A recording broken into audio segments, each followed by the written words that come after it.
पहला क्वेश्चन है हमारा, पुरुष प्रजनन तंत्र में कौन सी संरचना शुक्राणु को संग्रहित और परिपक्व करती है? कौन सी संरचना है जो शुक्राणु को संग्रहित करती है और परिपक्व करती है? वृषण, शुक्रपुटिका मतलब सेमिनल वेसिकल, एपिडिडाइमिस या वास डिफरेंस। तो बच्चों हमारा जो आंसर है वो क्या हो जाएगा? यहाँ पर हमारा आंसर हो जाएगा अधिवृषण मतलब कि एपिडिडाइमिस। जो एपिडिडाइमिस होती है वो स्पर्म का संग्रहण करती है। स्पर्म का संग्रहण कहाँ होता है? एपिडिडाइमिस में होता है संग्रहण, है ना। संग्रहण कहाँ होता है? एपिडिडाइमिस में। और साथ में इसका जो परिपक्वन है वो भी कहाँ होता है? स्पर्म का परिपक्वन एपिडिडाइमिस में ही होता है। साथ ही एपिडिडाइमिस को पोषण, एपिडिडाइमिस जो होती है वो स्पर्म को पोषण देने का काम भी करती है। क्लियर हो गया? तो आंसर क्या हो जाएगा? एपिडिडाइमिस। चलते हैं अपने दूसरे क्वेश्चन की तरफ। दूसरा क्वेश्चन आया था अपना, दूसरा क्वेश्चन ये था अपना, कौन सा संगठन दुनिया भर में प्रजनन, स्वास्थ्य और परिवार नियोजन को बढ़ावा देता है? WHO, यूनिसेफ, यूनेस्को या FAO? तो अपना जो आंसर हो जाएगा यहाँ वो हो जाएगा WHO। जो WHO है ना, उसके अनुसार प्रजनन, स्वास्थ्य और परिवार नियोजन के बारे में बढ़ावा दिया गया था। WHO के अनुसार वर्ल्ड हेल्थ ऑर्गेनाइजेशन हो जाता है ना इसके अनुसार। तो इसका आंसर क्या आ जाएगा? पहला WHO। चलते हैं अब अपन। अच्छा, इसमें परिवार नियोजन क्या है? परिवार नियोजन में किस प्रकार से छोटा परिवार सुखी परिवार है उसको बढ़ावा दिया जाए वो बताया गया है ना। कार्य योजना है ये परिवार नियोजन एक प्रकार की। अगला जो अपना क्वेश्चन है बच्चों उसकी तरफ चलते हैं। क्वेश्चन दिया गया है कि एक पूर्ण पुष्प में कितने चक्र होते हैं? 2 होते हैं, 4 होते हैं, 8 होते हैं या 12 होते हैं? तो यदि अपन एक पुष्प की संरचना को देखें, है ना, तो पुष्प की संरचना में इस प्रकार से थैलेमस होता है। ये थैलेमस बना दिए हमने, है ना, पुष्पासन जिसको कहते हैं। पुष्पासन से ये हरे कलर की पत्तियां लगी होती हैं इस तरीके से कि जब एक पुष्प बॉडी अवस्था में है, बॉडी अवस्था में वो ऐसे होगा तो ये पत्तियां क्या करती हैं? उस पुष्प को बॉडी अवस्था में रखने का काम करती हैं। जो हरे रंग की बना रहे हैं वो, इनको कह देते हैं अपन, जो सबसे बाहर है उनको क्या कह देते हैं? बाह्यदल कह देते हैं। ठीक, जब ये पुष्प खिल जाएगा तो ये बाहर वाली क्या हो गई? बाह्यदल हो गए, बाह्यदल कह दो। ठीक, इसके अंदर दूसरा पुष्प चक्र होता है जिसमें किया जाते हैं कौन? दल। ये क्या हो गए? दल। और पुष्प का फीमेल वाला भाग होता है, ये फीमेल वाला भाग हो गया, और पुष्प में मेल वाला भाग होता है, ये मेल वाला भाग हो गया। ठीक, तो देखिए ये पहला चक्र, ये दूसरा चक्र। पुष्प का मेल वाला पार्ट है जिसको अपन कह देते हैं पुमंग या पुंकेसर कह दोगे, ये तीसरा चक्र है। और पुष्प का चौथा चक्र ये है जिसको अपन कह देते हैं क्या? जयांग या स्त्री केसर भी कह देते हैं। ये पुष्प का कौन सा चक्र है? चौथा। तो इस प्रकार से पुष्प के कितने चक्र होते हैं बच्चों? 4 चक्र होते हैं, है ना। चलिए अपन अब नेक्स्ट क्वेश्चन की तरफ चलते हैं। अगला क्वेश्चन क्या है? निम्न में से पुष्प के किस भाग में 4 चक्र जुड़े होते हैं? तो अपन ने देखे थे कि थैलेमस मतलब पुष्पासन में जुड़े होते हैं। क्या आ जाएगा? पुष्पासन या थैलेमस।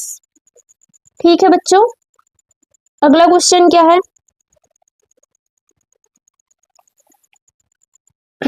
अगला क्वेश्चन है, यह विचार की क्रमिक परिवर्तनों के माध्यम से मौजूदा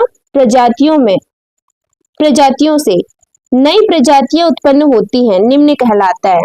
मतलब कि परिवर्तनों के माध्यम से जो मौजूद प्रजाति है ना, उनसे ही नई प्रजाति बन जाना क्या कहलाता है?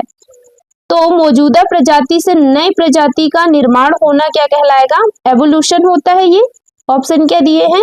विशेष सृजन, सहज जनन, उत्परिवर्तन या व्युत्पत्ति। व्युत्पत्ति क्या है? एवोल्यूशन है। तो आंसर हो जाएगा अपना 4। आगे समझ में, आंसर क्या हो जाएगा अपना 4। अगला अपना कौन सा क्वेश्चन है बच्चों? अगला क्वेश्चन है अपना कौन सा? 6 नंबर का है ना। क्वेश्चन क्या है? प्रतिलेखन के समय जिस डीएनए स्ट्रैंड की प्रतिलिपि बनाई जाती है उसे निम्न कहा जाता है। प्रतिलेखन मतलब होता है ट्रांसक्रिप्शन।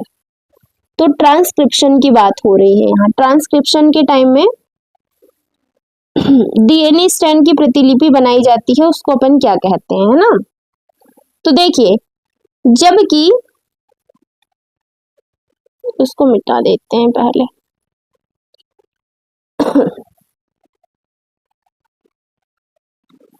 ये जो है वो एक डीएनए स्ट्रैंड है, डीएनए है ये, है ना। इस डीएनए से किसका निर्माण होगा? आरएनए का। तो जब अपन डीएनए से आरएनए बनाते हैं, जैसे इस डीएनए से ये आरएनए बना, ठीक, तो ये वाला जो ऊपर वाला स्ट्रैंड था, इससे बना ये आरएनए। तो जिससे ये बनता है आरएनए डीएनए से, उस स्ट्रैंड को कह देते हैं अपन क्या? Template strand. क्या कह देते हैं? टेम्पलेट। यदि ये टेम्पलेट है तो नीचे वाला क्या कहलाएगा? Non template. नॉन टेम्पलेट कहलाएगा बेटा, है ना। नीचे वाला क्या कहलाएगा? Non template. ओके, अब देखिए, टेम्पलेट स्ट्रैंड जो होता है वो नया स्ट्रैंड बना रहा है, उसको टेम्पलेट स्ट्रैंड कह देते हैं। मतलब कि डीएनए से जो आरएनए बना रहा है वो कौन है? टेम्पलेट स्ट्रैंड है। लेकिन टेम्पलेट स्ट्रैंड के और भी नाम होते हैं, जैसे कि एंटीसेंस। जो नॉन टेम्पलेट है उनको सेंस कह देते हैं, जो टेम्पलेट है उसको एंटीसेंस कह देते हैं, जो नॉन टेम्पलेट है उसको कोडिंग कह देते हैं, और जो टेम्पलेट होता है उसको नॉन कोडिंग कह देते हैं। तो हमारे अनुसार इसमें आंसर तो एंटीसेंस स्ट्रैंड और नॉन कोडिंग स्ट्रैंड दोनों ही आएगा, और ये सही भी है। क्योंकि जब अपन पढ़ते हैं ना तो अपन देखते हैं कि एंटीसेंस स्ट्रैंड और नॉन कोडिंग स्ट्रैंड किसको कहते हैं? टेम्पलेट को ही कहते हैं। जबकि नॉन टेम्पलेट के लिए अपन अच्छे वाले नाम रख लेते हैं, जैसे कि सेंस और कोडिंग। समझ गए? तो इसलिए आंसर तो इसका दूसरा और चौथा दोनों ही है। ठीक, अगला क्वेश्चन देखते हैं अपन। क्वेश्चन है, निम्न में से किस वैज्ञानिक ने योग्यतम की उत्तरजीविता का सिद्धांत प्रतिपादित किया? योग्यतम की उत्तरजीविता किसने दिया था? चार्ल्स डार्विन ने। क्या आ जाएगा आंसर? चार्ल्स डार्विन जी। ओके बच्चों, अगले क्वेश्चन की तरफ चलते हैं।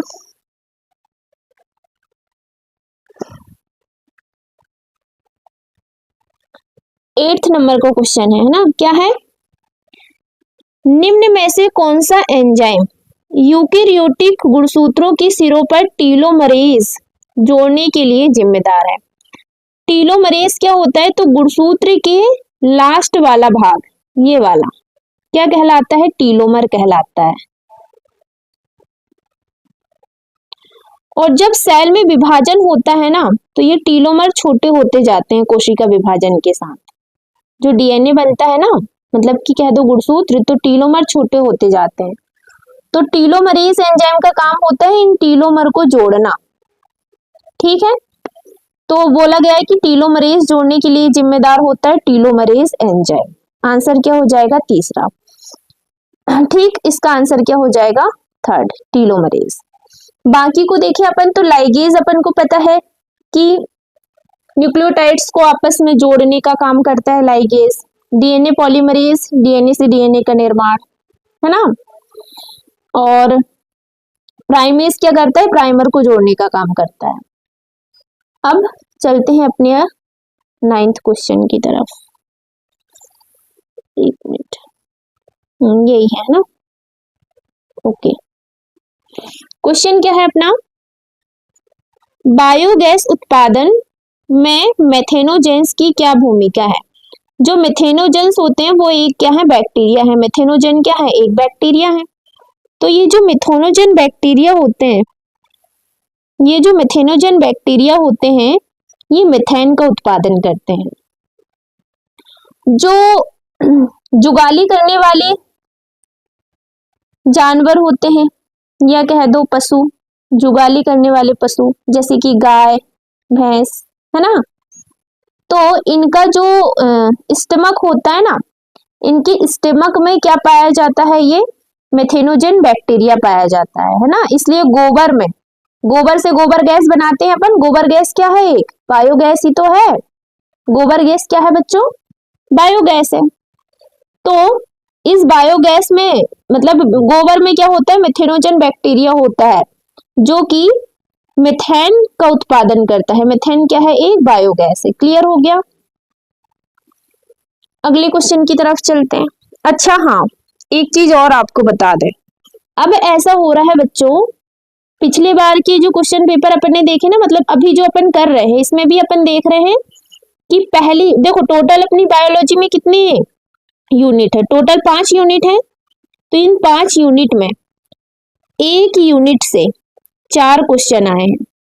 ठीक, तो इस प्रकार से 5 यूनिट, पूरी 5 यूनिट से कितने कितने क्वेश्चन आए हैं, 4-4। ठीक है, ओके, ये अपनी 3rd यूनिट का क्वेश्चन है ना। अब अपन दूसरे क्वेश्चन की तरफ चलते हैं। क्या है क्वेश्चन, अत्यधिक रक्त की हानि के कारण होने वाले विकार को निम्न कहते हैं, ल्यूकेमिया, हीमोफीलिया, थैलेसीमिया या रक्त अल्पता। रक्त की कमी को तो रक्त अल्पता ही कहोगे बच्चों। अत्यधिक रक्त की क्या हो गई है, हानि, रक्त की हानि को एनीमिया या रक्त अल्पता कहते हैं। हीमोफीलिया आपको पता है जिसमें कि क्या होता है, क्या होता है हीमोफीलिया में, ब्लड का थक्का, रक्त का थक्का नहीं जमता। और थैलेसीमिया भी अलग है, ये सारे रोग अपन ने पढ़े हैं, है ना। यदि आप डिटेल में बायोलॉजी को पढ़ना चाहते हो, बायोलॉजी किसके लिए, पीएचडी के लिए, तो हमारे इसी चैनल में बायोलॉजी की सारी क्लासेस डिटेल में डल रही हैं, जिसमें कि हमने एक एक पॉइंट को समझाया है। तो आप प्लेलिस्ट में जाके देख सकते हैं, एमपीपीएनएसटी 2026 के लिए पूरी प्लेलिस्ट बनी हुई है ना, जिसमें अभी अपनी 2nd यूनिट चल रही है। ओके, अगला क्वेश्चन देखते हैं।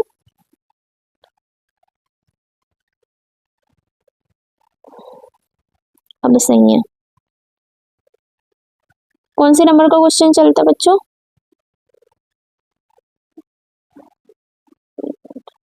ये है ना। बायोगैस का प्रमुख घटक है, क्या है, कार्बन मोनोऑक्साइड है, मिथेन है, नाइट्रस ऑक्साइड है या ऑक्सीजन है। बायोगैस क्या बताया हमने, बायोगैस होता है मिथेन। मिथेन क्या है, CH4 को मिथेन कह देते हैं, यह जाएगा आंसर। अगला क्वेश्चन है, जैव रासायनिक ऑक्सीजन मांग को मापने का मानक है। तो इसके लिए आप याद ही रख लेना इसको कि 20 डिग्री सेल्सियस पर 5 दिन। क्या है आंसर, 20 डिग्री सेल्सियस पर 5 दिन, ये आ जाएगा, है ना। अगला देखिए, जैल विद्युत कण संचालन मतलब की है जैल इलेक्ट्रोफोरेसिस। जैल इलेक्ट्रोफोरेसिस में डीएनए को अभिरंजित करने के लिए किस रसायन का उपयोग किया जाता है। तो किसका उपयोग करते हैं, एथिडियम ब्रोमाइड का। आंसर क्या हो जाएगा, एथिडियम ब्रोमाइड। समझा देते हैं आपको जैल इलेक्ट्रोफोरेसिस दो थोड़ा सा। इसमें क्या करते हैं अपन की एगोरोस जल से बना हुआ एक बेड लेते हैं, ये एगोरोस जल से बना हुआ बेड है। इसमें छोटे छोटे से गड्ढे होते हैं जिसमें अपन क्या करते हैं कि अपने जेनेटिक मटेरियल डीएनए के छोटे छोटे टुकड़े को डाल देते हैं इसके अंदर, ये डाल दिए। ठीक, अब देखिए जो अपना डीएनए होता है ना, उसमें कौन सा चार्ज होता है, पॉजिटिव नेगेटिव, बताइए। ऋणात्मक आवेशित होता है अपना डीएनए, इसमें क्या भरा हुआ है, डीएनए, है ना। डीएनए जो होते हैं वो नेगेटिव चार्ज होते हैं। हम ना एक अलग से ही समझा देते हैं। देखिए, हमने एक एगरोस जेल से बना हुआ बेड लिया, इसमें छोटे छोटे ऐसे पोर्स बने हुए, कुएं बने हुए हैं, जिसके अंदर हमने अपना जेनेटिक मटेरियल क्या डाल दिए, डीएनए डाल दिए। ये डीएनए है इसके अंदर, ठीक।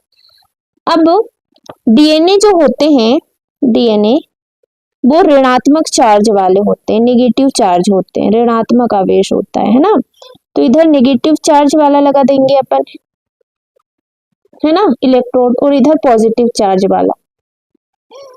तो जो अपने नेगेटिव चार्ज वाले डीएनए है वो आगे की तरफ जाएंगे, तो जो बड़े डीएनए हैं वो पीछे रह जाते हैं, जो छोटे छोटे डीएनए होते हैं वो आगे की तरफ बढ़ जाते हैं, ऐसे। लेकिन इस बेड में ना अपन को डीएनए दिखते नहीं है, तो डीएनए को देखने के लिए क्या करते हैं अपन कि एथिडियम ब्रोमाइड छिड़क देते हैं। इसमें कौन सी डाई छिड़क देते हैं, एथिडियम ब्रोमाइड, ब्रोमाइड छिड़क देते हैं। एथिडियम ब्रोमाइड छिड़कने के बाद जब अपन इसको यूवी रेज जो होती है उनसे देखते हैं, तो डीएनए की चमकीली नारंगी रंग की पट्टी दिखाई पड़ती है, समझ गए। तो ये होता है इसमें। तो आंसर क्या हो जाएगा, एथिडियम ब्रोमाइड। अगला क्वेश्चन है अपना, मधुमेह के उपचार में किस जैव प्रौद्योगिकी उत्पादन का उपयोग किया जाता है।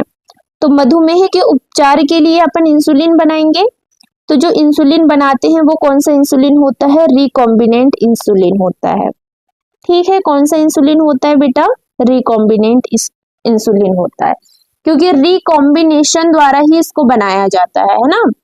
तो बायोटेक्नोलॉजी में जो अपन मधुमेह के उपचार के लिए बनाते हैं वो क्या है, पुनः संयोजक इंसुलिन है, ठीक। अगला जो है वो अपना क्या है क्वेश्चन, निम्न में से कौन सा एंजाइम डीएनए के सिरों से न्यूक्लियोटाइड को हटाता है। तो यदि अपन ने ये लिए डीएनए, क्या लिए अपन ने, ये डीएनए, ठीक, डीएनए है ये, ओके। तो इस डीएनए से सिरों पर बोला उन्हें, सिरों से न्यूक्लियोटाइड को कौन हटाता है, सिरों से जो काटते हैं डीएनए को उसको कह देते हैं एक्सोन्यूक्लियस, एक्सोन्यूक्लियस, ठीक। और यदि इस डीएनए को बीच से कोई एंजाइम काटता, तो जब बीच से काटता ऐसे, तो उसको क्या कह देते, एंडोन्यूक्लियस। बीच से काटने वाले को एंडोन्यूक्लियस कह देते हैं और बाहर से काटने वाले को एक्सोन्यूक्लियस कह देते हैं। तो यहाँ सिरों की बात हो रही है, तो जो सिरों से काटता है इधर से उसको क्या कह देते हो, एक्सोन्यूक्लियस। तो आंसर हो जाएगा सेकंड, एक्सोन्यूक्लियस, ओके बेटा। अगला क्वेश्चन देखिए, क्या है क्वेश्चन अपना, निम्न में से किसका प्रयोग जैव हथियार के रूप में नहीं किया जाता। जैव हथियार among following is not used to bio weapon, है ना, के रूप में उपयोग नहीं करते। तो इसका आंसर आ जाएगा बैसिलस थुरिंजिएसिस। बैसिलस थुरिंजिएसिस का उपयोग अपन जैव हथियार के रूप में नहीं करते हैं।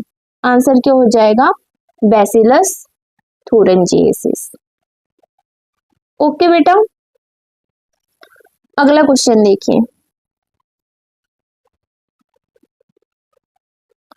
क्या है, भारत के पवित्र उपवन निम्न के उदाहरण है। पवित्र उपवन भारत के, बाह्य स्थान संरक्षण, आधुनिक खेती, पारंपरिक जैव विविधता या शहरी वन नियोजन। अब तो देखिए, पवित्र वन उपवन क्या है, स्वस्थानीय संरक्षण, मतलब कि किसी भी जानवर को उसके स्थान में ही संरक्षित रखना, है ना, उसके अंतर्गत आ जाते हैं ये पवित्र उपवन। तो क्या है, ये एक प्रकार का पारंपरिक जैव विविधता संरक्षण है, ठीक। तो आंसर क्या हो जाएगा अपना, थर्ड। नेक्स्ट क्वेश्चन, जानवरों में सबसे अधिक प्रजाति समृद्ध वर्गीकरण समूह निम्न है।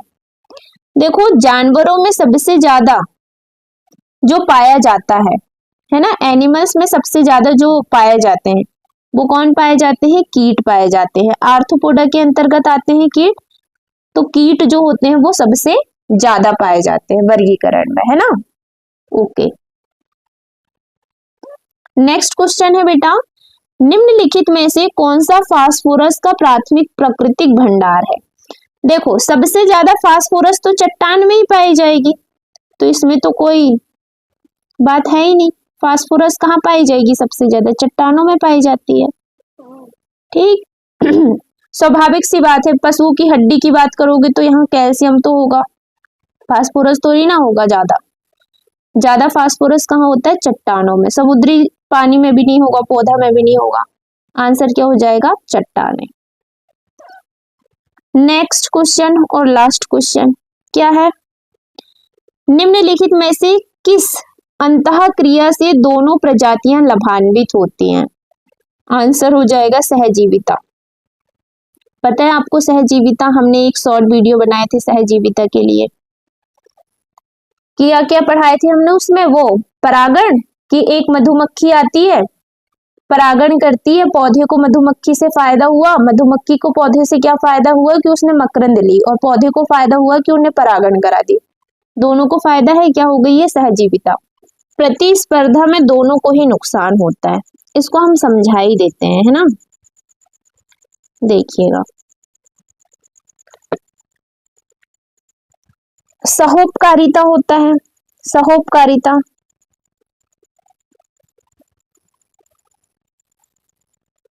सहोपकारिता में क्या होता है कि जैसे कि एक जीव है ये पहला और जीव है ये दूसरा। एक मिनट,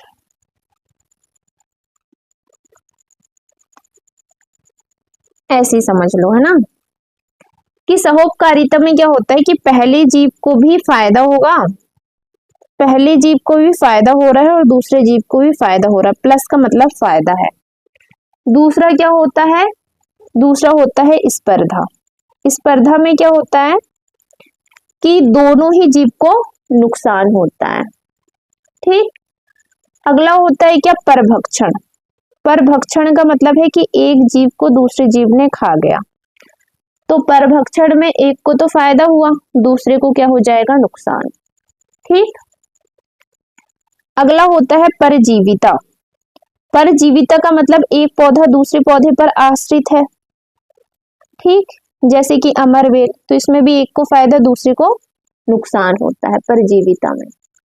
फिर होता है क्या? सहभोजिता। सहभोजिता, तो देखो सहभोजिता में एक को फायदा होता है और दूसरे को ना तो नुकसान और ना तो फायदा। जीरो का मतलब कोई नुकसान कोई फायदा नहीं। ठीक, और एक होता है अंतरजातीय परजीविता। क्या होता है?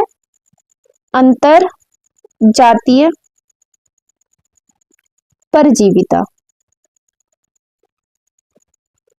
इसमें क्या होता है अंतरजातीय परजीविता में कि एक को नुकसान होता है और दूसरों को ना तो फायदा ना तो नुकसान। समझ गए? ठीक है, तो ये हो गए अपने जो क्वेश्चन आए थे ना 26 जून को शिफ्ट पहली में बायोलॉजी के, वो पूरे 20 क्वेश्चन हो चुके हैं, है ना। पूरे 20 क्वेश्चन कर लिए अपन ने। ठीक, अब नेक्स्ट क्लास में अपन अगली शिफ्ट के जो क्वेश्चन पेपर है ना बायोलॉजी के वो करेंगे। इसी तरीके से अपन अदर सब्जेक्ट की भी कर लेंगे, जैसे केमिस्ट्री के। यदि ये वीडियो पसंद आई है तो जल्दी से वीडियो को लाइक कर दो, और हमारे साथ बायोलॉजी पढ़ना है तो जल्दी से चैनल को सब्सक्राइब कर दो। ठीक, thanks for watching, bye bye.